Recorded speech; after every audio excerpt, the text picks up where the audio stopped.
Kalau saya sebut nama ANTM atau aneka tambang, apa sih yang langsung kebayang? Pasti tambang-tambang raksasa gitu kan? Tapi, gimana kalau saya bilang laporan keuangan 2025 mereka itu mengungkap sebuah mesin uang yang sama sekali berbeda? Hari ini kita bakal bongkar habis rahasia di balik ANTM. Halo para investor cerdas di channel Wawasan Cerdas. Sebelum kita benar-benar menyelam lebih dalam, yuk bantu channel ini makin besar dengan klik tombol hype, like, share, dan yang paling penting, subscribe. Dukungan kalian benar-benar jadi bahan bakar buat kami. Oke, kita mulai dari bagian pertama ya. Di sini, kita akan coba bedah bareng-bareng persepsi umum tentang ANTM, dan kita bandingkan langsung sama kenyataan yang tertulis hitam di atas putih di laporan keuangan mereka. Siap? Coba deh, jujur. Kalau dengar kata ANTM, apa sih yang muncul di kepala kalian? Pasti gambaran ekskavator super besar yang lagi ngeruk tanah, atau mungkin truk-truk tambang raksasa yang penuh debu, ya kan? Ya, gambaran klasik sebuah perusahaan pertambangan gitu deh. Tapi, nah ini dia. Gimana kalau saya kasih tahu kalau wajah asli ANTM, terutama mesin penghasil uang utamanya, itu ternyata udah beda banget. Berdasarkan laporan keuangan 2025 mereka yang sudah diaudit, bisnis inti mereka itu sekarang lebih mirip lantai bursa yang super sibuk, bukan lagi murni soal gali-menggali dari perut bumi. Penasaran kan? Yuk, sekarang kita lihat buktinya. Kita akan mulai dengan membedah dari mana sebenarnya uang ANTM itu datang. Angka-angka ini bakal jadi petunjuk pertama kita. Coba lihat angka fantastis ini. Sepanjang tahun 2025, ANTM itu berhasil membukukan pendapatan total sebesar 84,64 triliun. Gede banget kan? Ini nunjukin skala operasi bisnis yang luar biasa masif. Tapi, pertanyaannya, duit segitu banyaknya datang dari mana aja sih? Dan ini dia jawabannya, momen ahanya ada di sini. Dari total puluhan triliun itu, ternyata emas menyumbang porsi yang gila-gilaan, sampai 66,46 triliun rupiah. Itu setara dengan 78,5%. Jadi komoditas lain kayak nikel, bauksit itu penting. Tapi kalau kita ngomongin soal duit, saat ini emas adalah raja mutlak di ANTM. Oke, kita udah tahu. Sekarang emas itu dominan banget. Pertanyaan logis berikutnya, semua emas senilai puluhan triliun itu, apa beneran murni hasil kerukan dari tambang-tambang punya ANTM sendiri? Nah, disinilah kita akan membongkar strategi bisnis mereka yang sesungguhnya. Kebanyakan dari kita pasti mikir, ya jelas emasnya dari tambang mereka sendiri dong, kayak dari Pongkor gitu. Tapi ternyata nggak sepenuhnya begitu. Kenyataannya, buat memenuhi permintaan emas di dalam negeri yang luar biasa besar, ANTM itu justru bertindak sebagai importir emas raksasa. Mereka beli emas dari pemasok-pemasok luar negeri. Dan ini bukan asumsi loh. Di laporan keuangan mereka itu disebutin secara gamblang beberapa nama pemasok utamanya. Ada Stonex dari Singapura, ABC Refinery dari Australia, sampai Ashoka Global. Ini bukti jelas kalau bisnis emas ANTM itu bukan lagi cuma soal nambang, tapi udah jadi operasi rantai pasok global. Terus emas impor tadi diapain? Nah, disinilah letak kejeniusan ANTM. Mereka manfaatin kekuatan merek logam mulia yang udah legendaris. Emas impor itu dilebur, dicetak ulang, disertifikasi, lalu ditempel cap logam mulia. Kepercayaan orang Indonesia sama merek ini tuh udah absolut, jadi emasnya laku keras dan mereka bisa kuasai pasar. Tapi, tunggu dulu. Bisnis yang modelnya beli terus jual lagi atau trading itu, kan biasanya margin atau keuntungannya tipis banget ya. Terus kok ANTM bisa tetap untung besar? Nah, ayo kita pecahkan paradoks profitabilitas ini. Kalau kita intip angkanya, margin kotor atau gross margin ANTM itu ada di sekitar 16,1%. Nah, buat investor yang biasa menganalisa perusahaan tambang yang marginnya tebal-tebal, angka segini mungkin kelihatannya kecil, bahkan bisa jadi kurang menarik. Jadi, pertanyaan pentingnya, apakah margin yang kelihatannya tipis ini adalah sebuah tanda bahaya buat perusahaan segede ANTM? Apa ini kelemahan mereka? Jawabannya, sama sekali bukan. Dan ini alasannya. Ini dia, senjata rahasianya, perputaran uang tunai yang super kilat. Secara rata-rata, ANTM itu cuma butuh waktu sekitar 7,5 hari untuk menerima pembayaran cash dari penjualan mereka. Kalian bayangin, untuk bisnis yang nilainya triliunan, kecepatan segitu tuh luar biasa banget. Kok bisa secepat itu? Ya jelas bisa, karena pembeli terbesarnya itu bukan retail perorangan kayak kita-kita, tapi institusi-institusi raksasa yang duitnya banyak banget kayak Pegadaian dan Bank Syariah Indonesia. Mereka sekali beli jumlahnya besar dan bayarnya juga cepet banget. Oke, jadi setelah kita bongkar semua ini, apa sih pelajaran penting yang bisa kita sebagai investor ambil, dan gimana seharusnya cara pandang kita terhadap ANTM ke depannya? Pertama, kita harus geser cara pandang kita. Bisnis emas ANTM itu sekarang lebih mirip perusahaan FMCG, Fast Moving Consumer Goods. Bayangin aja kayak jualan produk yang perputarannya cepat, tapi ini versi emas. Kedua, jangan lagi lihat margin tipis sebagai kelemahan. Justru disitulah model bisnisnya. Margin tipis dikombinasikan dengan arus kas super cepat, hasilnya adalah mesin penghasil uang tunai yang sangat kuat dan stabil. Dan ini bukti pamungkasnya. Lihat ya posisi keuangannya. Duit kas mereka itu ada 8,43 triliun rupiah, sementara total utang yang ada bunganya cuma 4,26 triliun rupiah. Artinya apa? Duit kas mereka itu hampir 2 kali lipat lebih banyak dari utangnya. Ini adalah posisi keuangan net cash yang sehat banget. Nah, uang tunai yang melimpah dari bisnis emas inilah yang jadi bensin buat ANTM mendanai proyek-proyek besar mereka yang lain, terutama di sektor hilirisasi. Tapi justru hal ini memunculkan sebuah pertanyaan baru yang sangat krusial. Dan itulah yang akan kita kupas tuntas di segmen selanjutnya, Paradoks Hilirisasi ANTM. Kita akan bedah soal ambisi rantai pasok global mereka, gimana realitas harga komoditas seperti nikel mempengaruhi mereka, dan kenapa sampai ada luka yang terlihat jelas di atas kertas laporan keuangannya. Jadi pastikan kalian gak kelewatan ya. Halo teman-teman investor, kali ini kita akan bedah tuntas salah satu saham yang mungkin bikin banyak dari kita garuk-garuk kepala, yaitu ANTM. Kenapa? Karena di satu sisi, visi masa depannya itu wow, luar biasa besar. Tapi begitu kita lihat laporan keuangannya, kok ada luka yang dalam banget ya? Nah, inilah yang kita sebut paradoks ANTM. Yuk, kita pecahkan sama-sama. Buat Anda yang menempatkan diri sebagai investor jangka panjang, pembahasan ini krusial banget. Karena memahami ANTM sekarang, itu bukan lagi soal lihat angka laba rugi sesaat. Ini tentang membaca sebuah peta transformasi besar, cerita tentang kesabaran ekstra. Jadi, mari kita kupas lapis demi lapis, biar kita bisa lihat gambaran utuhnya. Oke, pertama-tama kita harus paham dulu, apa sih yang jadi motor penggerak ANTM ini? Coba bayangkan, ANTM itu seperti mobil hybrid super canggih. Dia punya 2 mesin yang beda banget fungsinya. Satu mesin untuk operasional sehari-hari, dan satu lagi, ini mesin jet masa depan yang lagi disiapin untuk balapan di masa yang akan datang. Nah, ini dia kedua mesin itu. Di sebelah kiri, kita punya mesin masa kini, bahan bakarnya dari emas. Ini yang bikin dapur perusahaan tetap ngebul, yang bayar semua tagihan, yang bikin ANTM bisa jalan sekarang. Tapi fokus kita sebagai investor jangka panjang itu ada di sebelah kanan. Nikel dan boksit. Inilah mesin jet masa depan itu. Inilah yang jadi taruhan besar ANTM untuk era mobil listrik dan hilirisasi industri. Terus, gimana cara mereka merakit mesin masa depan ini? Nah, disinilah ceritanya jadi seru banget. Kita akan lihat bagaimana ANTM sedang bertransformasi total dari yang tadinya cuma tukang gali hasil tambang, jadi pemain penting dalam rantai pasok global.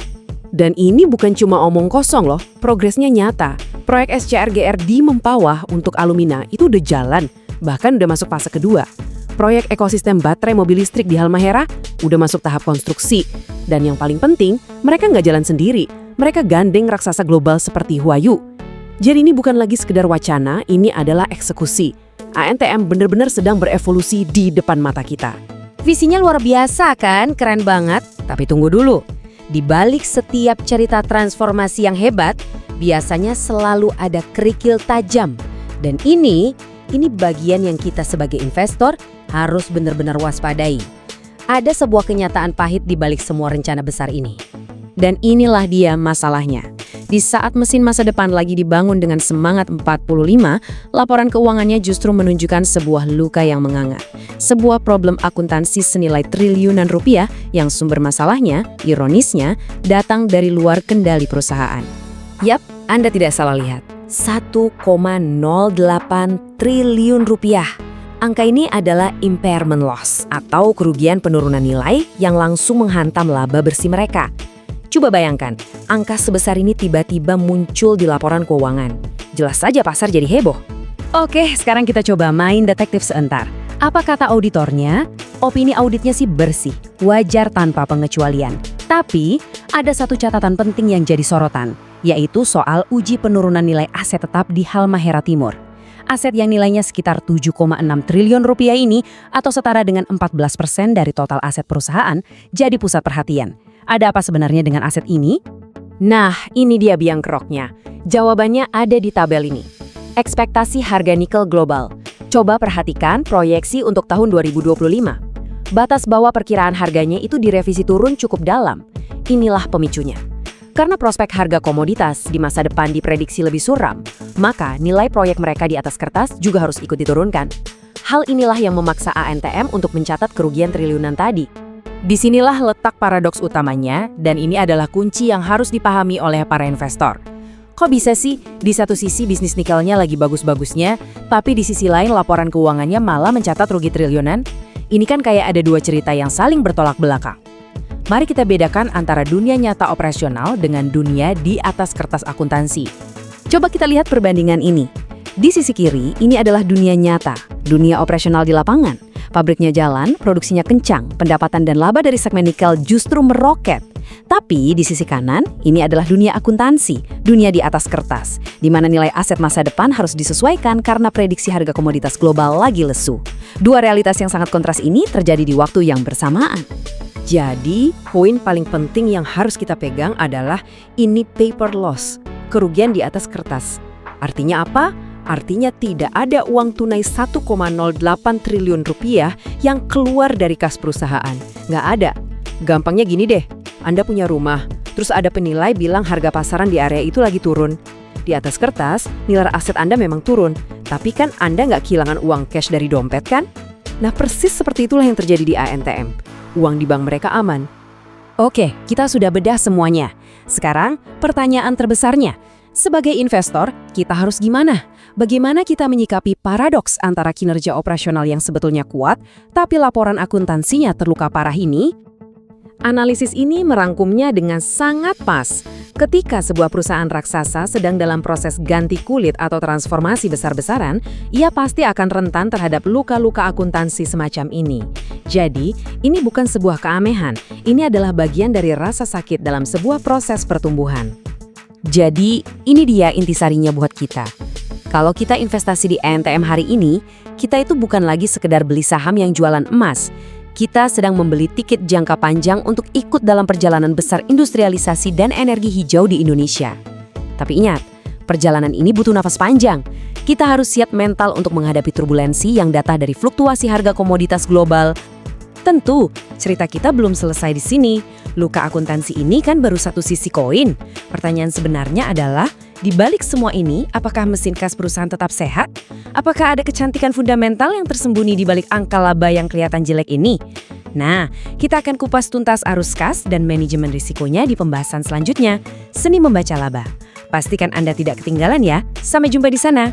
Halo teman-teman investor, apa kabar? Senang sekali bisa ketemu lagi. Hari ini kita bakal dalemin bareng-bareng salah satu laporan keuangan yang paling banyak dibicarain di tahun 2025, yaitu dari raksasa tambang kita, ANTM atau Aneka Tambang. Yuk, langsung aja kita bedah laporannya.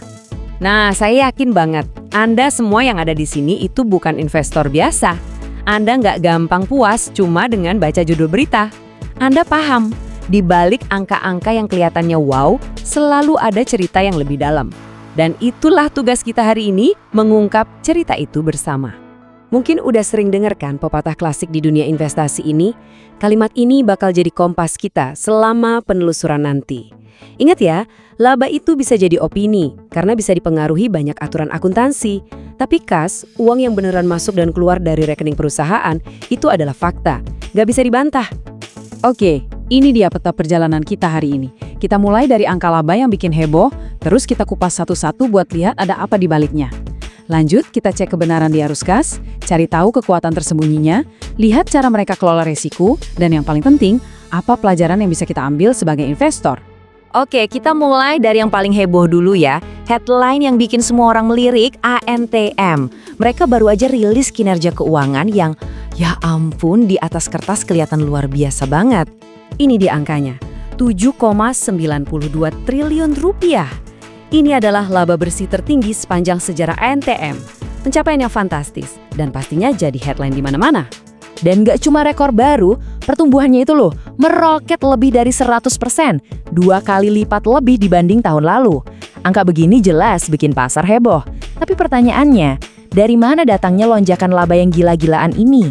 Nah, disinilah tugas kita sebagai investor cerdas dimulai. Kita nggak akan telan mentah-mentah angka itu. Yuk kita masuk ke dapur akuntansinya ANTM buat lihat bumbu apa aja sih yang bikin laba ini kelihatan begitu lezat. Ini nih pertanyaan paling penting yang harus kita tanyakan. Apakah laba jumbo ini benar-benar datang dari penjualan nikel, emas, dan bisnis utama mereka? Atau jangan-jangan ada sedikit sentuhan ajaib dari akuntansi yang bikin angkanya jadi cantik? Dan inilah jawabannya. Ternyata laba yang besar itu sangat dipengaruhi sama dua hal yang sifatnya nggak rutin. Di satu sisi, ada keuntungan kertas sebesar 1,38 triliun rupiah dari pembalikan provisi. Tapi di sisi lain, ada juga rugi kertas 1,8 triliun rupiah dari penurunan nilai aset. Keduanya ini bukan dari aktivitas jual beli inti perusahaan. Jadi, ini poin utamanya teman-teman. Keuntungan 1,38 triliun tadi itu cuma untung di atas kertas. Emang sih bikin laporan laba rugi jadi kelihatan gemuk.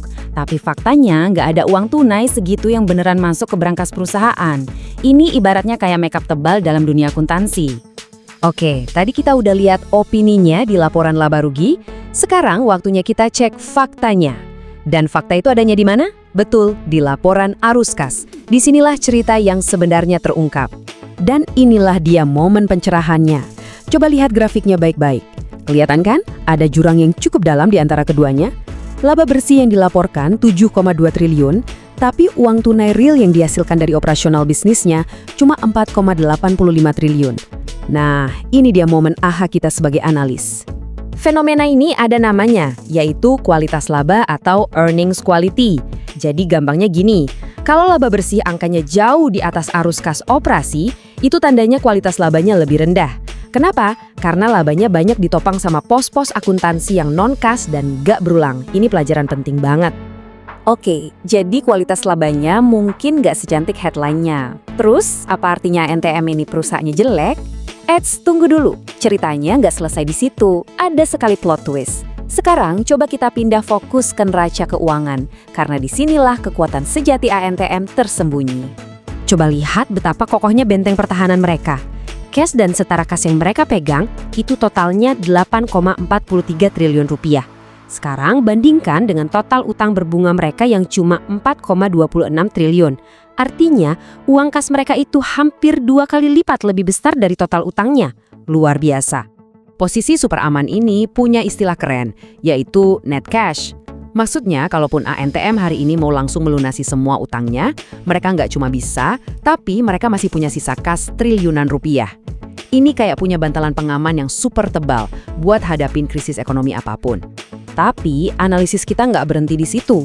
Investor yang canggih, terutama investor institusi, mereka juga melihat faktor-faktor jangka panjang. Gimana cara perusahaan mengelola risiko? Gimana skor ISG-nya? Yuk, kita intip performa ANTM di area ini. Nah, ini salah satu contoh manajemen risiko yang cerdas banget. ANTM itu punya utang yang cukup besar dalam dolar Amerika, yang jelas berisiko kalau rupiah melemah. Tapi mereka nggak diam aja, mereka pakai instrumen yang namanya cross-currency swap buat mengunci utang dolar itu jadi kewajiban dalam rupiah yang nilainya tetap. Jadi mau rupiah anjlok sekalipun, beban utang mereka nggak akan bengkak. Ini langkah yang sangat pintar. Terus dari sisi ESG, kita lihat ada perbaikan yang signifikan. Skor risiko mereka turun dari 42 ke 33. Nah, perlu diingat ya, untuk skor risiko ESG ini, semakin rendah angkanya, itu justru semakin bagus. Ini nunjukin tata kelola perusahaan jadi lebih baik dan transparan. Dan ini penting banget buat menarik minat dana-dana investasi besar dari seluruh dunia. Oke, kita udah bedah dari laba, arus kas, neraca, sampai manajemen risikonya. Sekarang pertanyaannya, apa pelajaran praktis yang bisa kita bawa pulang dari studi kasus ANTM ini? Mari kita rangkum poin-poin kuncinya. Ini dia 3 hal penting yang harus selalu kita ingat. Pertama, jangan pernah silau sama angka laba bersih. Selalu sandingkan dengan arus kas operasinya. Kedua, cintailah perusahaan dengan neraca yang kuat. Posisi net cash itu adalah tanda ketahanan sejati. Dan ketiga, di era sekarang, jangan lupakan skor ESG. Tata kelola yang baik itu ibarat magnet untuk modal besar. Jadi, saya mau tinggalkan Anda dengan satu pertanyaan ini untuk direnungkan. Nggak cuma untuk ANTM, tapi untuk setiap saham yang Anda analisis. Kemampuan kita untuk membedakan mana kecantikan polesan dan mana kesehatan sejati dari sebuah perusahaan, itulah yang akan menentukan kesuksesan kita sebagai investor jangka panjang.